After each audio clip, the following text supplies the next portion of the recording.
Hi, I'm Larry Karaszewski, and welcome to Trailers from Hell. Today's film is After the Fox from 1966, directed by the legendary Vittorio De Sica, and written by Neil Simon and starring Peter Sellers. So let's take a look. Yes, you heard right. This is from the director of The Bicycle Thief and the writer of Lost in Yonkers. It's a wacky collaboration. This was actually Neil Simon's first screenplay. At the time, he was the hottest kid on Broadway, 3 shows running at once, including Barefoot in the Park and The Odd Couple. He wanted to write a screenplay that was a parody of European art films, and he wanted a real Italian star like Mastroianni to play the lead. But Peter Sellers got a hold of the script and loved it. He's the one who got De Sica interested, who in turn brought in his longtime screenwriting partner, Cesare Zavattini, to co-write with Simon. Zavattini wrote most of De Sica's great films, including Thief and Miracle Milan, Umberto D, and Two Women. He's not the guy you instantly think of to write a caper comedy. But Neil Simon says they work well together, despite the fact that neither spoke the other's language. Burt Bacharach had written the hit theme song for Sellers' last big film, What's New Pussycat, so they've asked him to do the same here. The title track to After the Fox is great. It's a duet between Sellers, in character, and the British rock group The Hollies.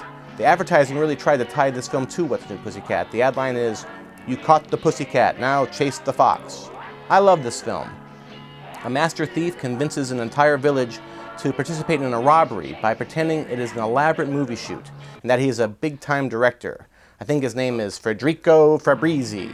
All the townspeople's egos get the best of them. They all want to be a star, get their moment of fame. The best scene in the film is after they've been caught. The film that they shot gets shown in a courtroom. It's completely amateurish and everyone is revealed to be a hypocrite or a fool. And of course there's a film critic in the courtroom who's convinced the movie is a masterpiece. Well, After the Fox is no masterpiece. It has some pacing problems, but I have great affection for it. Sellers is funny and there's a couple of great supporting performances. Martin Balsam as an agent, and particularly Victor Mature as Tony Powell, a washed-up star that believes the fraudulent film could be his big comeback. He's touching and hysterical. At one point, his character watches one of his old films, and he actually watches one of Mature's older movies, Easy Living. It's sort of a Sunset Boulevard moment.